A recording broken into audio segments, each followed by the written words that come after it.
welcome to 40 Under 40 Live. I'm Alex Milligan, president of French wine import company David Milligan Selections. I'm joined today by my lovely wife Julie, our director of marketing, and my co-founder of On y Va Loire Valley Sauvignon Blanc. We can be found on Facebook and Instagram at Drink On y Va, and we are honored to be hosting the first episode of 40 Under 40 Live. Hi everyone. So just in time for summer, we're going to talk about the evolution of the canned wine market and the introduction of premium wines into the market. And of course, we're going to taste some wines. And then at the end, we'll take some questions from you. So send them in and we'll get to as many as we can. So let's start out by saying that canned wine is not a fad and it's not a trend. It's a valid category that is here to stay, and it continues to rapidly evolve and it's exploding right now. It's actually the fastest growing category within wine right now. So what we think is happening is that the wine culture is adapting to fit the active lifestyle, which historically has been ruled by beer. And this makes a lot of us that are wine lovers and also outdoor lovers very happy, because at last we have a no-hassle, portable, high-end wine to take with us.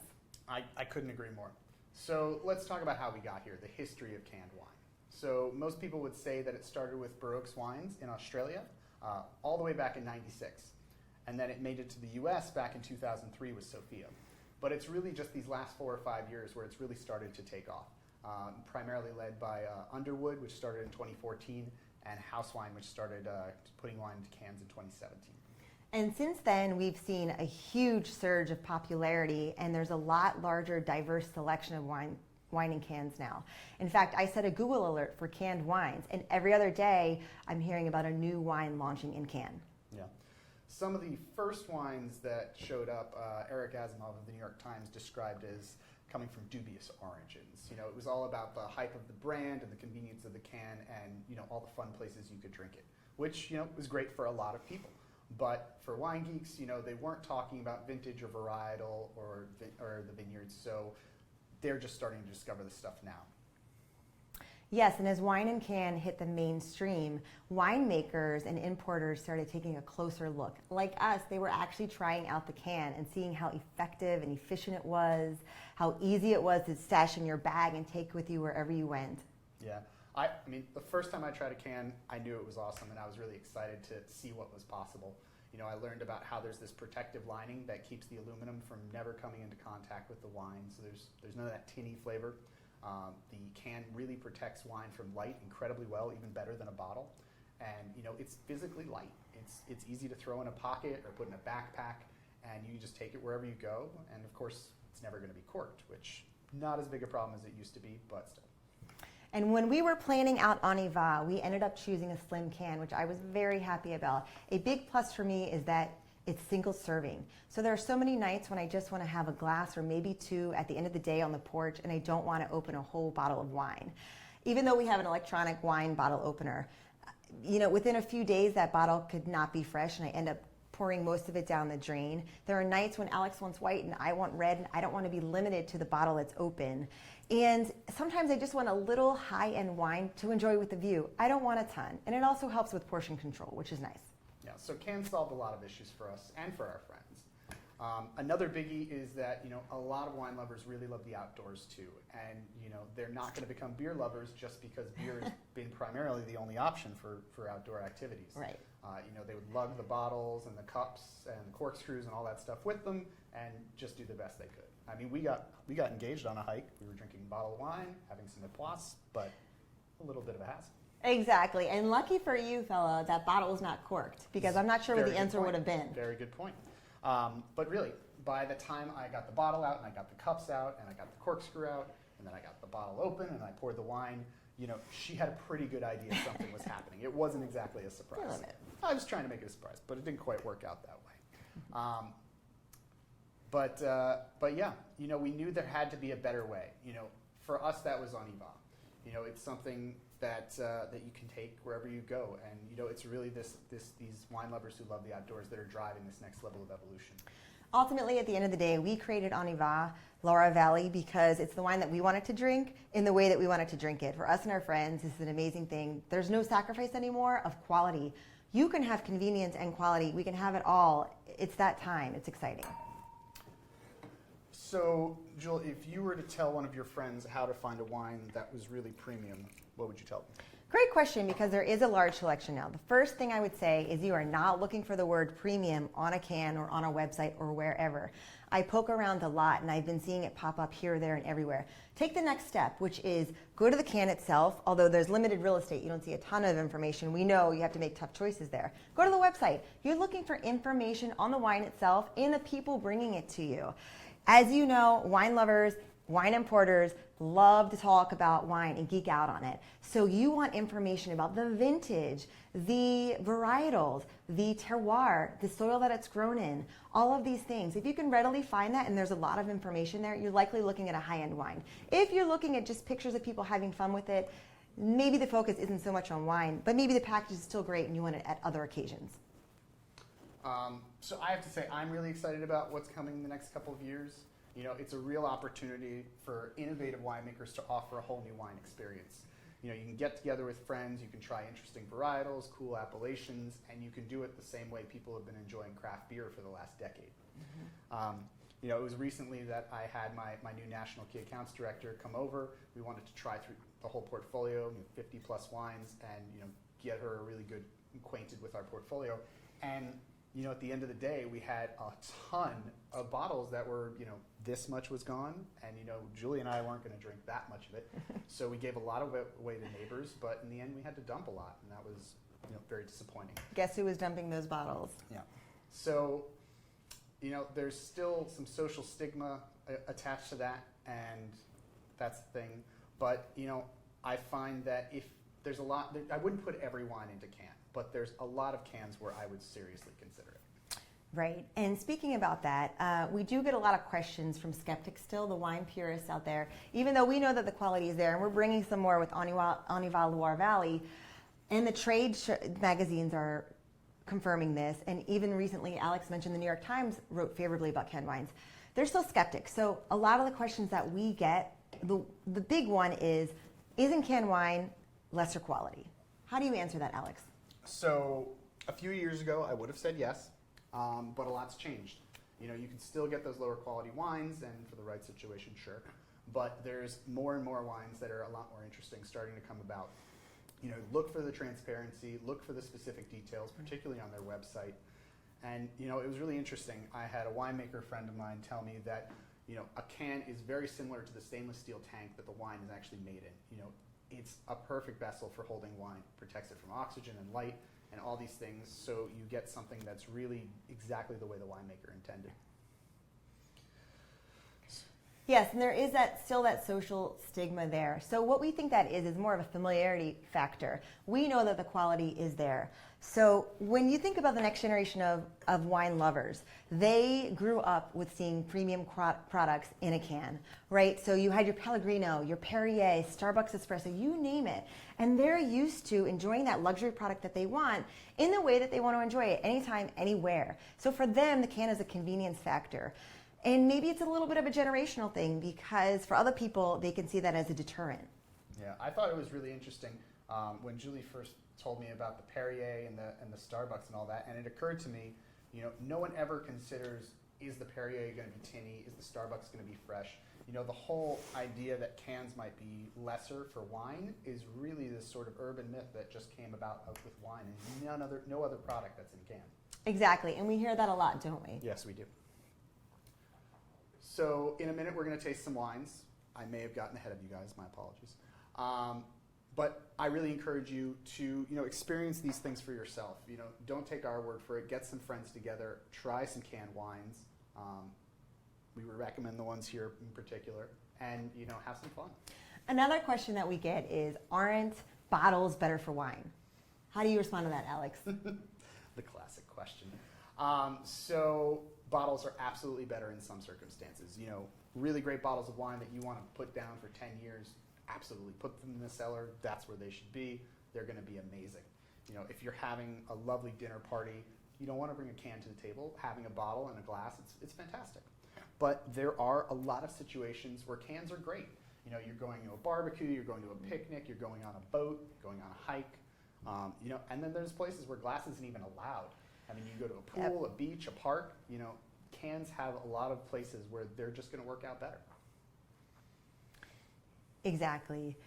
And so the other thing that I like is that cans are really more eco-friendly. That is something we thought about when we moved into cans. You know, they're easier to recycle. They require less material for shipping and packing. And we know, because we're always shipping out wine bottles, it takes up a ton of space. It's all of our basement is that. And aluminum can is the most recycled beverage container. Also, it can be infinitely recycled. So these are big pluses for us and friends like us. Mm-hmm. Yeah, absolutely. So there is one other important thing I want to talk about right now, and that is the alcohol content. So wine in can is getting really exciting. A lot of people are starting to try it, but there's this natural association to think about the beer you were drinking in can, and you're going to drink these two things a different way, because can of light beer is going to be like 5% alcohol, whereas a can of wine is going to be closer to 13. So you really need to drink responsibly and encourage your friends to do the same. So Joel, what would you say is the thing that really makes cans so appealing? Right. Well, you talked about the preservation, which is nice, and the protection, which is nice. For me, single serve is a huge plus. But overall, hands down, it is the portability. I don't have to lug a heavy bottle. The bottle can break. Also, for those of you who know me out there, I don't have to remember to bring the corkscrew or the cups, which is a big thing for me. Another thing to remember as I'm running out the door.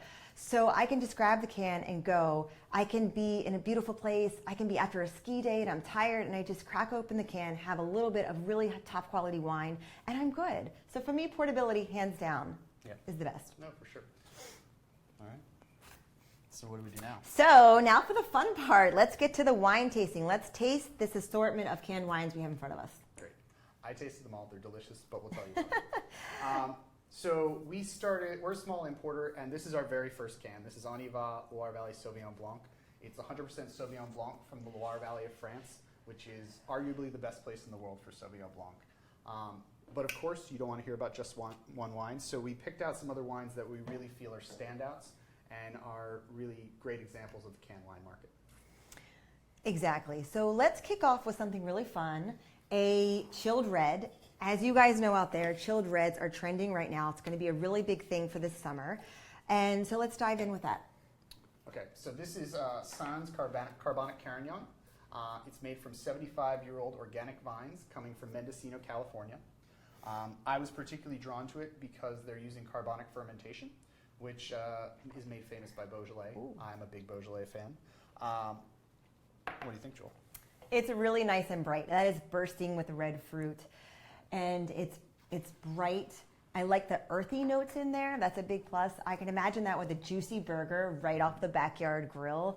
Or you could have this with a nice charcuterie plate. You could have some smoked cheese, some smoked Gouda. You could have some cured meats. There you go, done. Yeah. Now, it's actually darker than I expected. It's really nice. It's got this richness, and it's got the carbonic flavors that you'd expect. But it's also got some really serious, it's got some tannin, it's got some earthiness to it. It's a really serious wine. It really and it takes the chill nicely. Just like a Beaujolais, we like to chill Beaujolais a lot in summer. This also is really nice with the chill. Yeah, I agree. So this is $15 for a 375 ml can, and it's available on the Sans website and in a variety of states. Next, we are going big. We're still in red, so we're going with Dear Mom, which is actually already poured. Dear Mom, Northern Rhone, but made from Oregon grapes. Yes, you heard correctly. Let's give it a go. So that's what really caught my eye with this one. So this is a Syrah Viognier blend. So the same thing you're going to get in like a Côte Rôtie. It's lighter in color for sure than a Côte Rôtie. Oh yeah. Really nice nose though. It's got some meatiness to it, but still some nice fruit as well. This is a big wine. That's really bold. And this is perfect for your barbecue.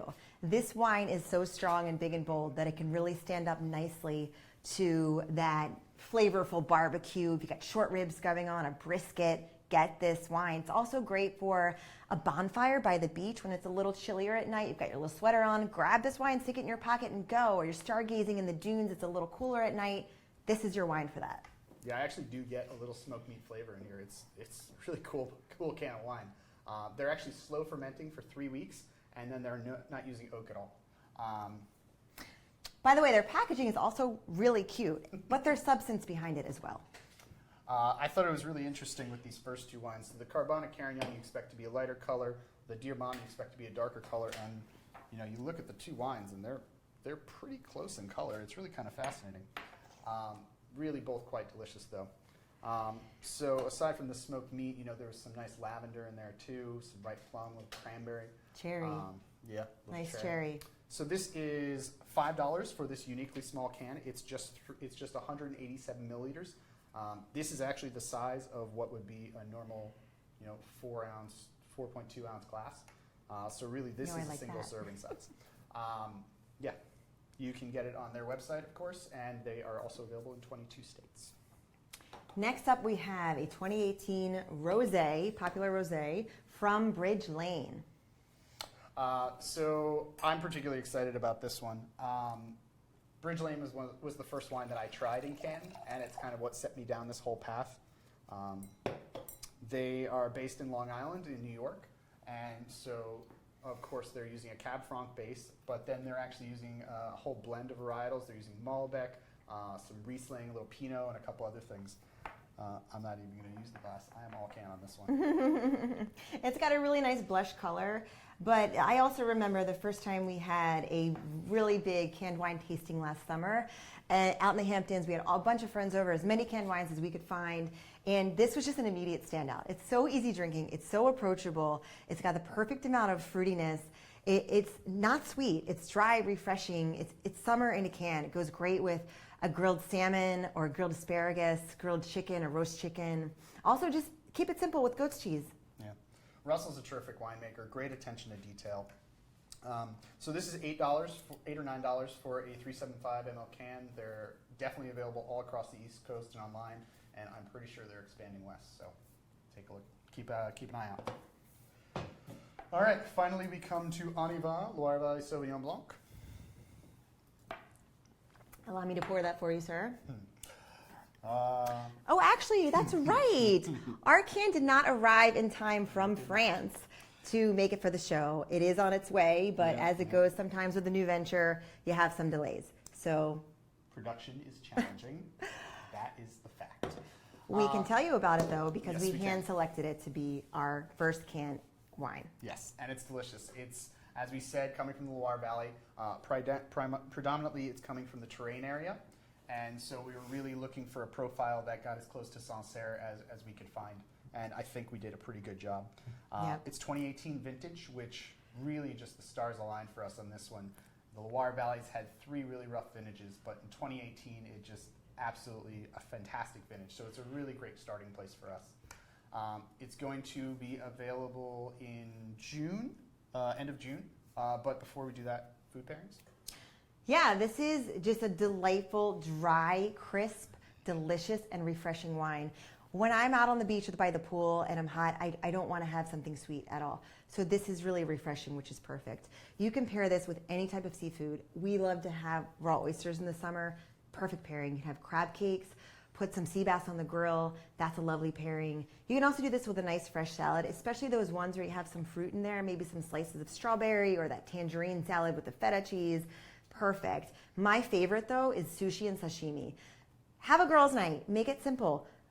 Call in your order to your favorite sushi place, get some sashimi, edamame, get your canned wines, put them on ice, call your friends over, and you're done. No hassle, no cleanup, no setup. Beautiful wine, beautiful sushi, both light and refreshing for summer. Perfect summer entertaining.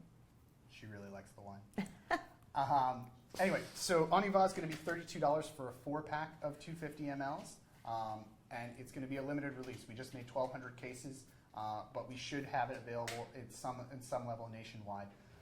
You can find us on Instagram and Facebook at Drink Aniva. If you want to get in on this, guaranteed, send us an email at info@dmswine, and we will put you on the waiting list. Yes, info@dmswine will put you on the waiting list so you can have it right away. She's very passionate about sales. It's time for questions. Let's hear from you guys. What are your questions about canned wine? Let's see. Is canned wine there's one just right a there. New World thing? No, it's Well, not. from Alex. I can tell you it definitely is not, as we've shown you Wait, what's today. the question again? I'm sorry. I missed Is it a New World wine thing only? Is canned wine only New World? Okay. Now, there are some logistical things that make it a lot easier in the U.S. You know, Funny you should say that. The huge beer market and the beer production in the U.S. means canning is super easy. Ours came from France. We found one canner in the entire country who was willing to do it. Very backed up. It's a little more challenging come from Europe, but I've seen Italian, I've seen French. I'm trying to think if I've seen Spanish wines.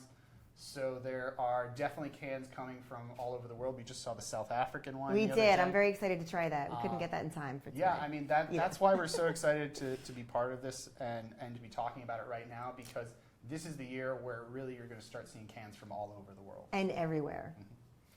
What's next? Another question, okay. Should all red can wine be chilled? Oh, okay, Kevin, interesting. Thank you for the question, Kevin.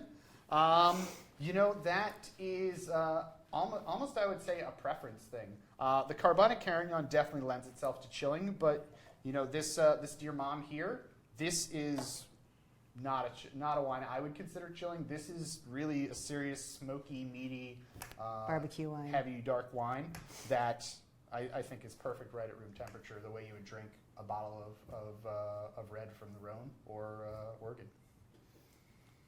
Okay, any more questions out there? Hit us up. We've got a long one, maybe. Let's see. Can sparkling wine be canned? Oh! This is a really interesting one. I had to do some research on this because I love sparkling wine, and I thought sparkling wine would be perfect for cans. So it's a bit of a yes and a no question. So when you think about method champenois, where you get champagne and a lot of the sparkling wine coming from around the world, that cannot be put in a can. You can't do that because of the way it's made. It has to be, you know, fermenting and do all these things. And so if you're gonna find a sparkling wine in a can, what you're gonna find is a still wine where they added carbonation. Now, this isn't necessarily a bad thing. It may be a little taboo to some people, but at the same time, if you like bubbles in a can, you know, go for it. It's summer. Let your hair down. Do you need to breathe like a bottle? Thank you, Julia. Oh, Julia, okay. So we opened all these cans right at the beginning of the show. They're all drinking really well right now. So, I mean, what I would say is more like any bottle of wine, it really depends on the wine, and you have to try it out and find out for yourself. I have a feeling the reds could definitely improve with some air and some time, but at the same time, they drink well right out of the can. Also, drinking out of the glass is a little bit of a different experience. I mean, usually you're on the go enjoying these wines, but when you can take the time to pour it in a glass, then you give it a little bit more room. You get more aroma. Yeah. So when you're drinking out of a can, you know, it's a relatively small area. Not a lot's going to make it to your nose to olfactory to get the aroma. But at the same time, the latest science says apparently you have aroma receptors in your tongue too. So you're I mean, I was drinking all these out of can, and they tasted pretty good, and they have a lot going on. Do they need to stay at an even temp like bottles?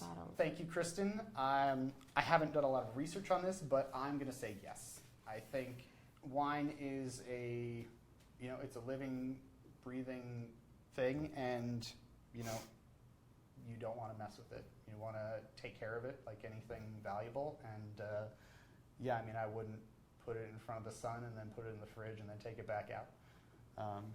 You know, take care of it, and it's going to taste better. Mm-hmm. Does Oniva come in a box? Oh, what a good question, Jenny. Yeah. So that was really interesting thing. So it was a big decision for us. It was. So the 250 ml size is technically not allowed in the U.S., so it has to be packaged larger, which is why we sell ours in 4-packs and why a lot of people sell them in 4-packs. But we didn't love the box experience. Itself, yeah. It hides the can.